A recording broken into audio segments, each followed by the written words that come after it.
Hello Gemini, and welcome to your tarot reading and astrology forecast for May 2025.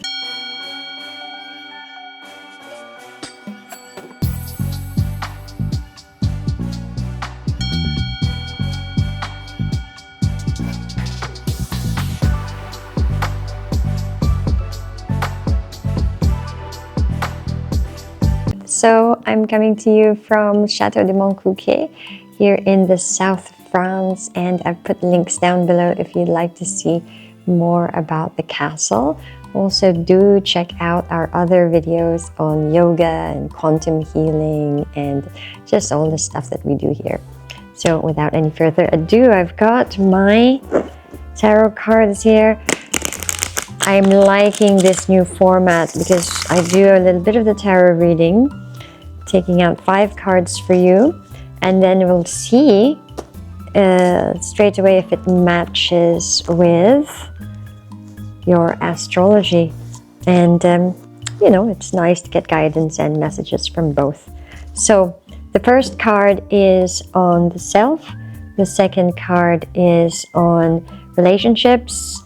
Now relationships can be romantic, it could be relationships with community or people around you. Could be as well in partnerships, like legal partnerships and business partnerships. But whatever is the highest and most important, most pressing relationship for you right now. Then the third card that we have is for finances. The fourth card I'm pulling out for you is for health and well-being. And let's call this one the soul journey, which is kind of like reiterating what the first card is. So let's open the cards. The first card that you have is the Seven of Wands, upside down. The next card that you have is the Lover's card. This comes up in the relationship area. In the finance area, we have the Seven of Cups. In the health and well-being area, we've got the Ace of Wands. And in the soul journey, we've got the Ace of Pentacles. Okay, so while it may not feel like things are moving forward and in the right direction for you right now, or you have just come from sort of like a period of turmoil, it is really going into a better direction for you, more positive direction in terms, especially emotionally, and also some new beginnings, a lot of new beginnings for you actually. The new beginnings are something that you are going to bring out into the world. It could be some new talent, some new learning that's going to happen as well as new ways of thinking and being in the world. So let's dive deeper a little bit more. You've got the Seven of Wands upside down in the area of you. So things are shifting, and what's happening is there is a bit of a struggle and a fight internally, some internal turmoil between what is past and what is new. What the old you that is being kicked out, and the new you that wants to appear. So there's this, there's a lot of energy there happening. For some of you, it's going to be very, very psychological. It's an internal conflict that's happening, but it's within this conflict that you really get growth. You are able to remove all the stuff that is toxic to you internally, a lot of stuff, toxic stuff from within, and then bringing forward just kind of having this freshness, like when you get rid of all of the poisons within you, then you can come out with much freshness and a new lease of life as well. So that's quite wonderful to see. A brand new beginning in terms of your identity, who you feel you are in this world, and that is really supported by the Ace of Pentacles that is crowning your reading. Now you've got the Lover's card in this in this area of the relationships. And I can see that you are being supported by, although it seems like a positive card, what I'm getting is that you're being surrounded by and being cocooned. You're letting yourself be cocooned by past relationships, but some of these past relationships would be actually has become some sort of addiction that you can't get out of. You're not seeing that this is become a glue for you that is keeping you stuck in certain situations and not allowing you to move forward and embrace new ideas and embrace new adventures. So think about that for an instance. Is there any area in these relationships that you have, again, whether that's community, whether that's a partner, or whether it's in some sort of business relationship, where you are so comfortable that it has become a glue for you to be stuck and just in place where you are, not able to move forward, and also not engaging with the rest of the world around you because you're so cocooned in this world that has been sort of like created as an illusion all around you. And there's gotta be a shift that happens. I think this shift is going to happen first emotionally. There's some sort of just big wave of emotion that's gonna come, and it's going to push into that illusion. And a lot of that is going to be fueled by the workplace. So you've got a lot of logic and a lot of like practicality when it comes to workplace and finances, and that's you will come to a point where you will see these two worlds sort of clashing, and it's going to give you some sort of better perspective towards your relationships, and you're going to apply this practicality that you have in business and finances towards your relationships, so that you can become more level-headed in all aspects of your life. Now, I see that you have some that like discontentment, frustrations when it comes to business, but it's not something that is pushing you down. It's actually something that's fueling you to move forward and go ahead. So this discontent that you're feeling is something that will help you really clear your mind and your vision to what you really want your strategy to be, what you want your business to be, how you want to move forward with things. With health and wellness, you've got the Ace of Wands that appeared, and you've got lots of like really beautiful energy here coming from youth and children. I think that for some of you, there's something from the past, from your childhood, that is going to come back. You're going to realize that this may be like a habit that you used to do. Let's say you used to go fishing and you realize, oh, I need to go back to nature. So there's some sort of nostalgia that comes in, and it's going to push you into a new direction, into newer, better habits to create this new lifestyle. And I feel a lot of very soft, warm energy feeling in the health and wellness area for you. So it's a good time to do this self-care. It's a good time to also, I see you also caring for other people, just kind of all of this health and wellness from you overflowing.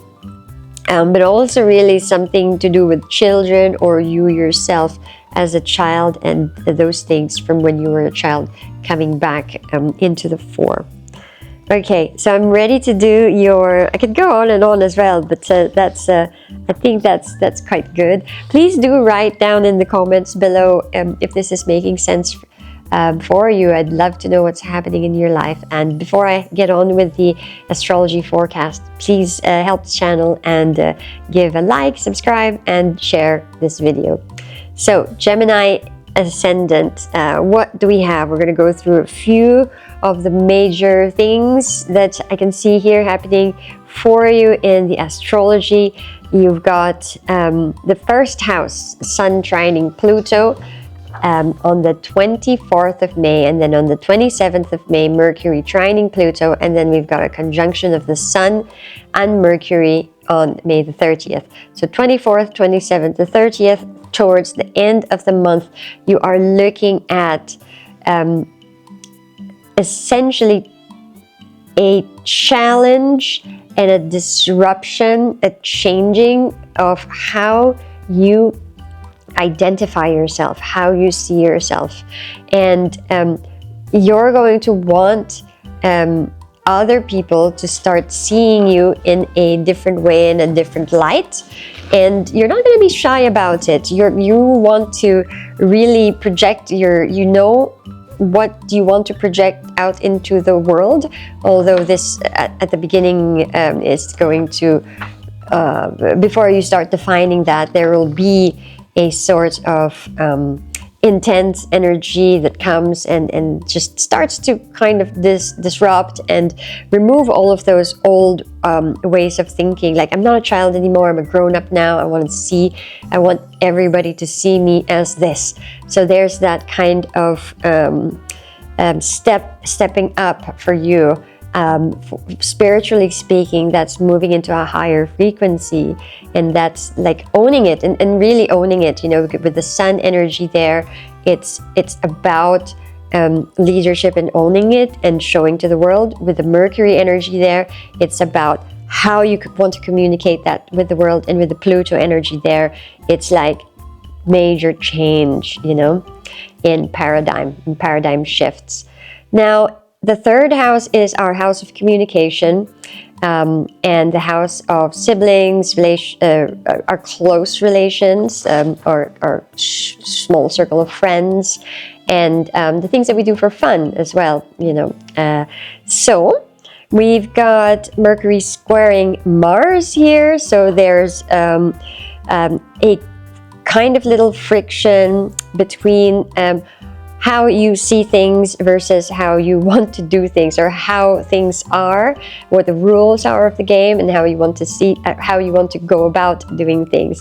So you might be going ahead of yourself, trying to push forward when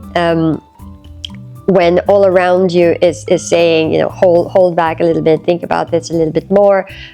Let's just, because Mercury wants to think and strategize things, and Mars wants to go forward. And at this time, they're squaring each other, so they're not quite at sync. But it's a minor energy.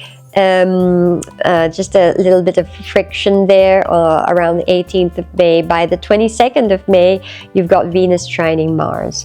So Venus comes in with this warm, beautiful energy that trines with Mars and starts to calm down the Mars energy. And, Mars, I always see Mars and Venus as the eternal lovers. And she's always there to really hone and encapsulate this kind of like go forward, passionate energy. And what happens is with this beautiful relationship is then you've got a beautiful flow of energy instead of like the energy that is headless and directionless. Okay, so it's the calming down of the Mars energy, or at least a channeling of the Mars energy, so it can move forward in a more harmonious direction with the energy of Venus there.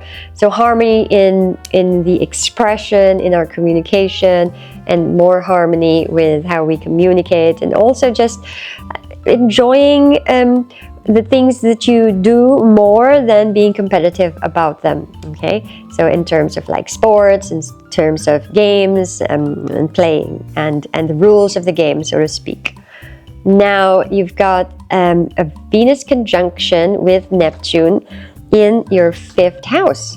And this 5th house is the house of spontaneity, of, again, passion, of creativity. And with the Venus-Neptune conjunction here, you're ripe this May for like this openness and openness to different ideas, different forms of beauty and art, and you're going to be open to explore new things, you know, in terms of romance, connection, you connecting with the world. That is a form of love, and also in a kind of like a very creative way, almost to the point of illusory, because that's the Neptune creates through illusion. But then, you know, so what? This whole world is an illusion anyway. So enjoy that dreamy feeling and that like super dimensional, multi-dimensional feeling. You're really going to be opened up if you take this ride with Venus and Neptune. There's a great opportunity for you there in terms of like your creative projects and what you soul-wise, this is really what you want to put out into the world, because that's also the fifth energy, is how does my soul want to express myself in terms of like, what do I want to make in this world? What do I want to create? So that's a beautiful energy there. Now the ninth house is the house of higher learning, the house of beliefs and wisdom, and you've got Mercury squaring Pluto on the 12th, and then the Sun trining Pluto on the 24th, and Mercury trining Pluto on the 27th. Now the only sort of drawback there is with the Mercury squaring Pluto, so that means that there's going to be a little bit of a challenge in terms of how you think about things, in terms of what you thought conventional wisdom was. So you're going to be challenged about that. But then you've got the two trines of the Sun, the Pluto, and Mercury, and then Pluto. So then towards the end of the month, it's going to not actually resolve, but it's going to be a more, let's say, a more fruitful disruption, if there's such a thing. I mean, disruption is not a negative thing.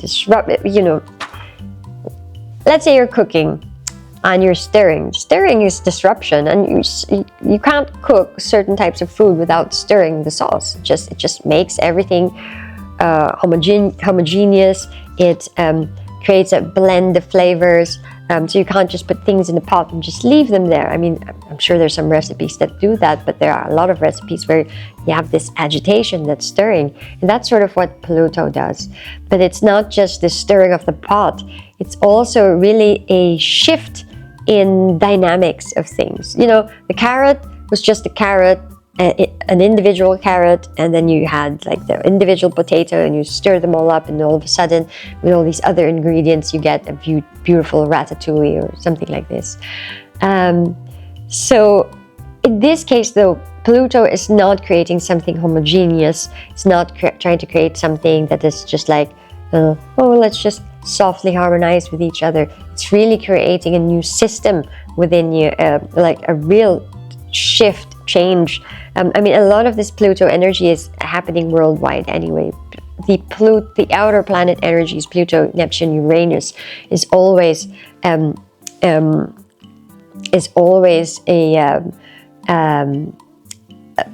generational, a world sort of movement that happens for us. But whatever is happening kind of in the world around us, that's also happening within us.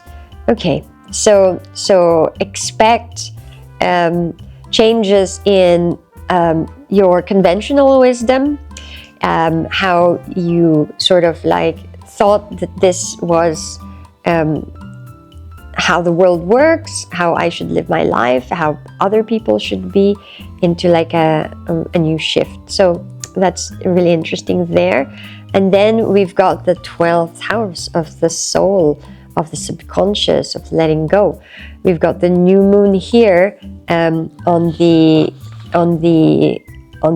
4th, and then so there's something new that arises within the soul and the soul journey. There's a new opportunity for you to open something in the subconscious and to explore more deeply your relationship with the soul and your soul path. Mercury squaring Pluto on the 12th, Sun conjuncting Uranus on the 17th, and Mercury conjuncting Uranus on the 24th.